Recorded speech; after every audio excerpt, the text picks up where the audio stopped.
এখন এখন আসলে ব্যাপারটা আমরা যে নিজেরা আলাপ করি না বা এটা না, এই কথাটা সত্যি না। আমরা নিজেরা আলাপ করি, মানে আমরা এমন কোনো আলাপ করতে চাই না যাতে করে এই সরকার বিব্রত বোধ করে। আর আমাদের কোনো কথা যদি এই সরকার কোনো কারণেও যদি এই মেসেজটা জাতির কাছে যায় যে আমরা এই সরকারের বিরুদ্ধে, বিকজ আমরা চাই এই সরকারটা থাকুক, এই সরকারটা ভালোভাবে কাজ করুক, সরকারটা কনফিউজ না হোক, এবং আমরা চাই যে ওনারা সংস্কার। দেখুন, খুব খুব খুব সাদা কালোভাবে দেখি জিনিসটা। এই সরকারটা আসছে, কোটা থেকে একটা আন্দোলন আরম্ভ হয়েছে, এদেশের মানুষ নির্যাতিত নিপীড়িত ছিল, এই ছাত্রদের দ্বারা একটা আবেগীয় বন্ধন সৃষ্টি হয়েছে সব স্টেক হোল্ডারদের, আমাদের সবার, ওকে, আমরা রাজনীতিবিদ, সাধারণ মানুষ, সবার এই বন্ধনটা এত সাকসেসফুল হয়েছে যে যখন এই সরকার মানুষ মারা আরম্ভ করলো, আমরা সবাই কন্ট্রিবিউট করে এই সরকার চলে গেল। সেখানে বিএনপির মানুষ মারা গিয়েছে, জামাতের মারা গিয়েছে, আমাদের মারা গিয়েছে, অন্যান্য দলের সাধারণ মানুষ মারা গিয়েছে, রিক্সাওয়ালা মারা গিয়েছে, সবাই এখানে ক্ষতিগ্রস্ত। তো এই সরকার যখন ক্ষমতায় আসলো, of course it was a surprise, আমরা কেউ জানতাম না। সো এই সরকার কোনো হোমওয়ার্ক ছিল না আগে থেকে, এই সরকার আসলো এবং এই সরকারের প্রথমেই বের করা উচিত বা যেটা দায়িত্ব ছিল যে আমরা কি করব, আমাদের কাজটা কি। প্রথম কাজটা হলো বিচার করা, যে হত্যাগুলি হয়েছে, যাতে করে এইটা আগামীতে না হয়, সেই বিচার কার্যটা করা খুবই খুবই ইম্পর্টেন্ট। আমরা ঢালাওভাবে মামলা দেখলাম, ভালো মানুষ খারাপ মানুষ সব মিলিয়ে আমরা মামলা দেখলাম, এখানে কিছু পলিটিক্যাল অ্যাডভান্টেজের মামলা দেখলাম, যে যার মতো মামলা করছে। এখানে আমরা হঠাৎ করে, যেহেতু ললেস ছিল, পুলিশ একটা ভূমিকাতে ছিল বা ছিল না, এই কারণে সারা বাংলাদেশের মানুষ একটা আতঙ্কে ছিল যে কখন ডাকাতি হয়, সেই জিনিসটা হ্যান্ডেল করা দরকার ছিল। এবং তারপর সংস্কারটা, এবং সংস্কারটা কিসের সংস্কার? এটা কি নির্বাচনমুখী সংস্কার, না ভবিষ্যতে এমন কোনো ফ্যাসিজম না আসতে পারে সেই কারণে আপনার সংস্কার? এখানে একটা জিনিস বুঝতে হবে, যে সরকারের বুঝতে হবে যে আপনি এমন কোনো আইনি পাশ করতে পারবেন না যেটা ভবিষ্যৎ পার্লামেন্ট সরিয়ে ফেলতে পারবে না।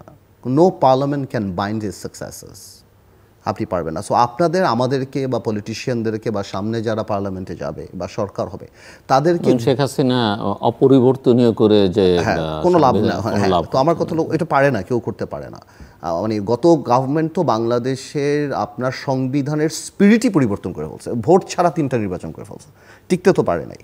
তো আপনাদের, আমাদের বা সরকারের আমাদেরকে একটা ট্রাস্টের জায়গায় আসতে হবে এবং আমাদেরকে কনফিডেন্সে নিতে হবে, এবং মানে আমাদের পলিটিশিয়ানদের কথা বলছি, যারা এই 3টা গভর্নমেন্টের অধীনে যায়নি, এবং বিএনপিকে, এবং ওই কারণে তাদেরকে একটা গুড বুকে নিয়ে ওই আলাপের জায়গাটা থাকতে হবে। তাহলে আমাদের নেতাকর্মীদের যে মামলা, আমাদের তো কম, বিএনপির যে মামলা, বিএনপি আপনার তারেক রহমানের সাহেবের যে মামলা, এই জিনিসগুলি যেগুলি পলিটিক্যালি মোটিভেটেড, এই জিনিসগুলি এই সরকারের উচিত ছিল আরও আগে বা ইনিশিয়েটিভ নিয়ে সবাইকে একটা গুড বুকে নিয়ে বসা। আমি আপনার জন্য না দাঁড়িয়ে তো হঠাৎ করে আমি গুড বুকে বসতে পারবো না, এখানে একটা কনফিডেন্স, বিশ্বাসের জায়গা থাকবে, এবং যথেষ্ট এক্সপার্টিজ আমাদের মধ্যে বা আমাদের এই রাজনৈতিক দলদের মধ্যে আছেন। যেটা ভাই বললেন যে এই কমিশনগুলি হওয়ার আগে থেকেই আমাদের বসার সুযোগ ছিল যে কি হতে পারতো, রাদার দেন কমিশন করে, যেমন ইলেকশন কমিশনের আগে আমাদের ডাকতো, আমরা আমাদের কথা বলতাম, চা নাস্তা খেয়ে চলে আসতাম, উনি ওনাদের কাজ করতো। তো আমাদের মনে ভয় লাগে যে ওনারা একটা জিনিস প্রিপেয়ার করে রাখলো, যেমন ওই দিন দেখলাম আসিফ নজরুল সাহেব বলে দিল যে কি একটা সংস্কার করবে, আওয়ামী লীগ 10 বছর যাতে আগামীতে নির্বাচন হচ্ছে। এই 10 বছর সংখ্যাটা উনি কে দিলেন? উনি কোথায় পেলেন? উনি কি কারণে পেলেন? এই 10 বছর কেন 20 বছর হবে না বা 5 বছর হবে না? কার সাথে আলাপ করলেন? মানে এই যে কিছু গ্যাপ আপনার দাঁড়িয়ে যায় জিলুর ভাই, এগুলি কিন্তু একটা পর্যায়ে যে রিপেয়ারেবল হয়ে যাবে। সো এই সরকারের ওই কোঅর্ডিনেশনের জায়গাটা সাংঘাতিকভাবে missing. It is completely understand, এটা স্টেটমেন্ট অফ ফ্যাক্ট যে ডক্টর বা প্রফেসর ইউনুস সাহেবের মতো high profile head of state এখন পৃথিবীতে আসেনি কি আমি বলতে পারি না। কিন্তু আপনি যদি বিদেশের বা ইন্টারন্যাশনাল কমিউনিটির সাথেই আপনি খুশি থাকেন, আর দেশের মধ্যে যদি কাজগুলি ঠিক না হয়, যেমন ভাই একটা কথা ঠিক করে বলেন যে কিছু দুর্নীতিবাজদের চেহারা আমরা দেখতে চাই, এই জাতি খুশি হয়েছে যখন দরবেশকে এবং আনিসুল হককে দেখছে।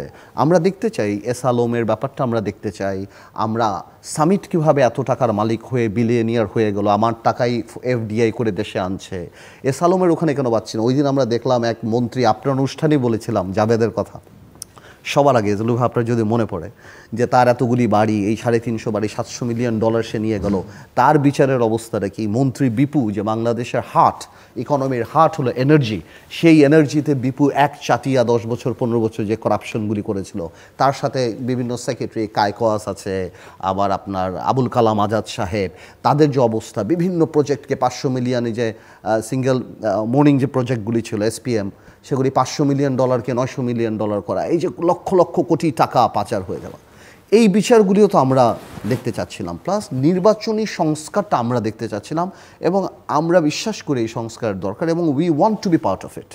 আমরা চাচ্ছিলাম তাদের সাথে থাকার, বাট আনফর্চুনেটলি ওই জায়গাটা এই সরকার আমাদেরকে দিচ্ছে না বা দেয় নাই, এবং যার কারণে দিন বা দিন এই সরকার মানুষ থেকে দূরে সরে যাচ্ছে বা সাধারণ মানুষের কোয়েশ্চেনে পড়ে যাচ্ছে। বা এই সরকার গত 1.5 মাস 2 মাসে রাজনৈতিক দলের সাথে একটাই মাত্র মিটিং করেছে একটা ব্যাপারে, সেটা হলো কি 15ই অগস্টে কি ছুটি হবে কি হবে না। এটা তো কোনো অনেক বড় ইম্পর্টেন্ট ব্যাপার হতে পারে না। আমরা এতগুলি political party, specially BNP is a big political party, আমরাও যারা স্টেক হোল্ডার, আমরাও যারা 15 বছর 16 বছর কী করেছি বাংলাদেশের জনগণ দেখেছে আমরা কি করেছি। তো আমার মনে হয় সরকারের এখনও একটা ভোকাল পয়েন্ট নাই, কোনো স্পোক্সম্যান নাই, সরকার একটা লিয়াজো কমিটির জায়গা নাই। এই জায়গাগুলি করলে না, এই সরকার 16 মাস 18 মাস থাকুক সেটা মুখ্য ব্যাপার না, ভালোভাবে থাকুক, এবং যেই কাজটা তারা স্বপ্ন নিয়ে এই বাংলাদেশের মানুষ তাদেরকে বসিয়েছে সেটা যতদূর সম্ভব সেই পর্যন্ত যদি যায়, তাহলে আমরা মনে করবো আমরা সাকসেসফুল একটা কিছু পেয়েছি। বাট কনফিডেন্সটা দরকার, ন্যাশনাল কনসেনসাস, এই কনফিডেন্সটা দরকার।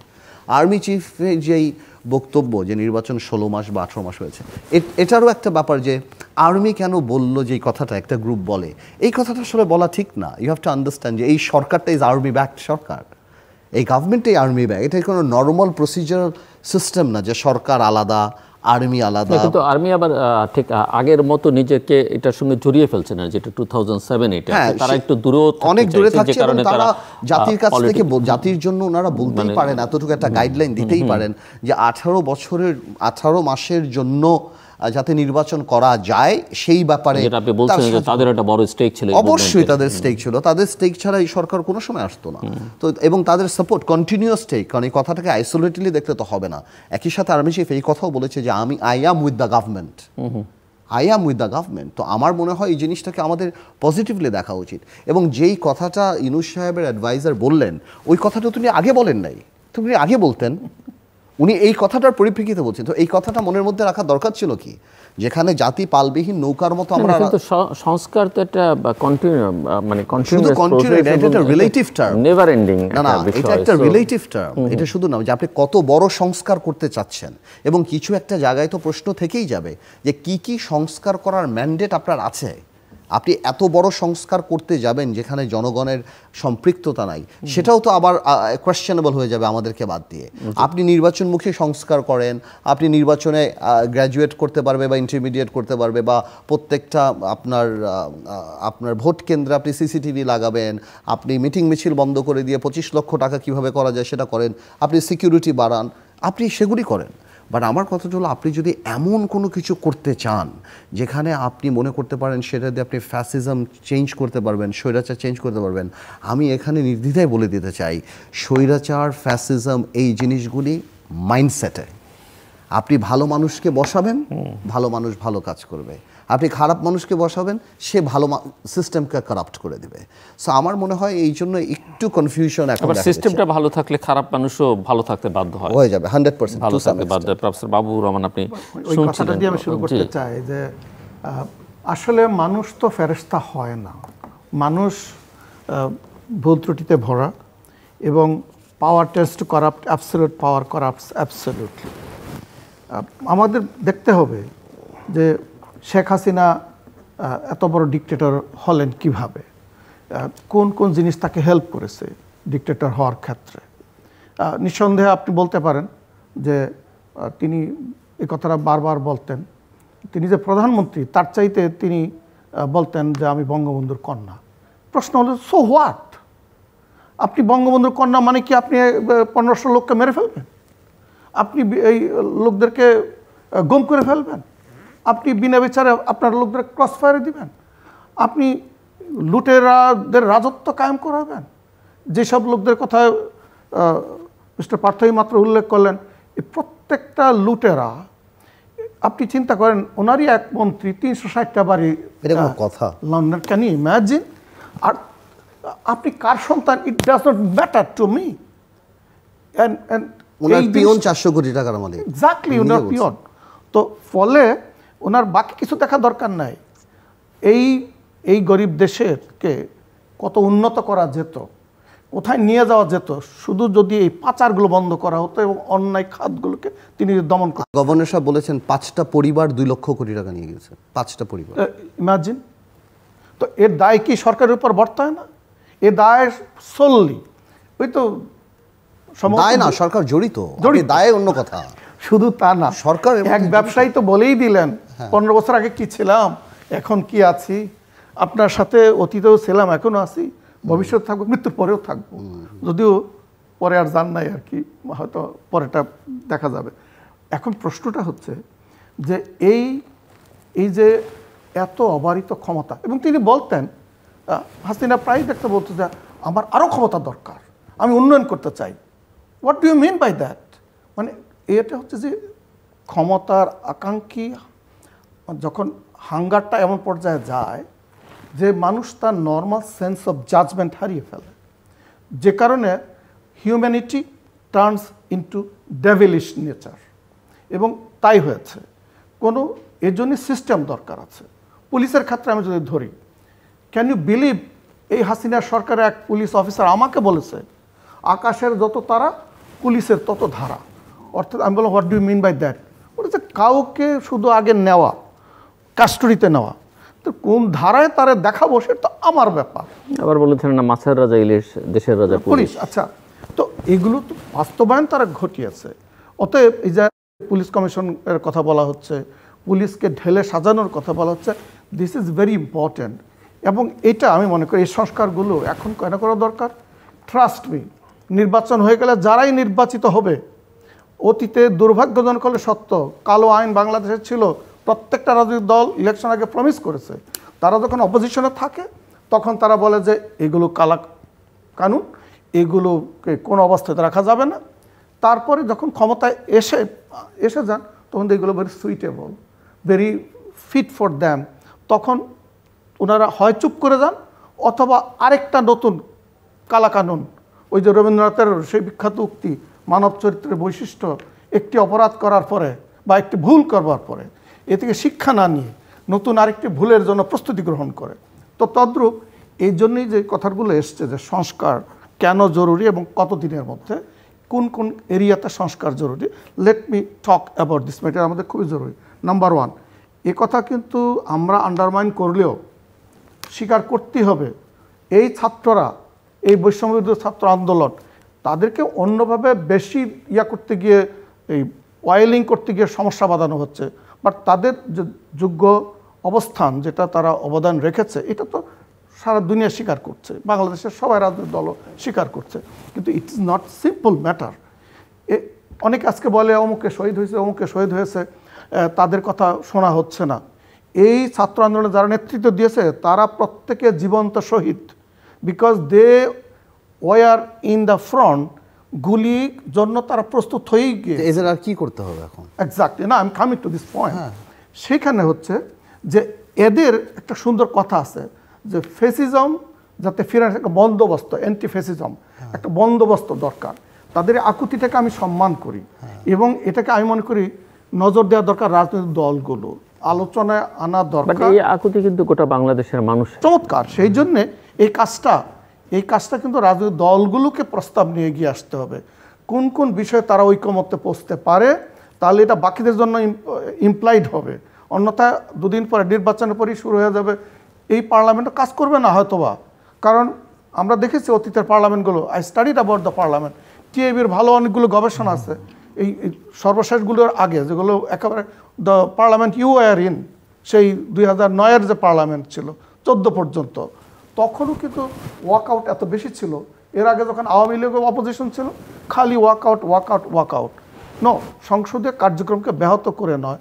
তার মানে হচ্ছে যে you have to have certain basis of consensus, যেখানে থেকে কনস্ট্রাকটিভ অপোজিশন চালিয়ে যেতে হবে, যা কোনো প্রক্রিয়া হোক না কেন। সেখানটায় আমি মনে করি যে এক ধরনের সামাজিক চুক্তি আমাদের জরুরি। সামাজিক চুক্তি এই যে কোনো অভ্যুত্থান কিংবা রেভলিউশনের পরে, before you go for any constitutional amendment or rewriting the constitution, whatever you do, you must have a social compact or pact, whatever you call it. একটা সামাজিক চুক্তি হতে হবে, যেটা রুশু বলেছিল চমৎকারভাবে। সেটাতে জেনারেল উইল প্রতিফলিত হবে। আমাদের কালেকটিভ যে উইজডম, কনসিয়েন্স, আমাদের যে expectations, all these will be reflected. সেটা কাদের মধ্যে? রাজনৈতিক দলগুলোর মাধ্যমে। কারণ at the end of the day তারাই হচ্ছে আমাদের চালিকা শক্তি দেশের। কাজেই ছাত্ররা কদিন পর তাদের শিক্ষাঙ্গনে ফিরে যাচ্ছে, যেতেই হবে। তারাও তো একটা, এই সরকার তো আমাদের ডাকে না। আমি মনে করি কি, হ্যাঁ, এখানটায় হ্যাঁ, অবশ্যই আমি আপনার সাথে একমতে, সরকার ডাকিনি, বাট তার মানে এ নয় রাজনৈতিক দলগুলো তারা প্রোঅ্যাক্টিভ ওয়েতে কিছু কিছু বিষয়ে তারা কাজ এগিয়ে রাখতে পারে। আমি মনে করি না, আমরা কাজ আগাচ্ছি, আমরা কথাও বলছি। চমৎকার। এবং সেই জিনিসগুলো কংক্রিট আকারে, ট্রাস্ট মি, যদি রাজনৈতিক দলগুলো নিজেদের মধ্যে ঐকমত্যে পৌঁছতে পারে কতিপয় ফর্মুলা নিয়ে, এই সরকার সেটাকে অনার করতে বাধ্য। আমি লিখে দিচ্ছি এখানে, যদি আমাদের দেশের রাজনৈতিক দলগুলো তারা আলাপ আলোচনার ভিত্তিতে কতিপয় বিষয় নির্ধারণ করে নিতে পারে, এর সাথে যদি আমি মনে করি বৃহত্তর সমাজের, জাস্ট নাগরিক সমাজের কথাই যদি বলি, একটা রেপ্রেজেন্টেশন থাকে, এবং ছাত্রদেরকেও, আমি এটা কোনো দোষণীয় হবে না যদি রেপ্রেজেন্টেটিভ কয়েকজনকে, কী হিসাবে নেওয়া হবে পলিটিক্যাল পার্টিজ উইল ডিসাইড।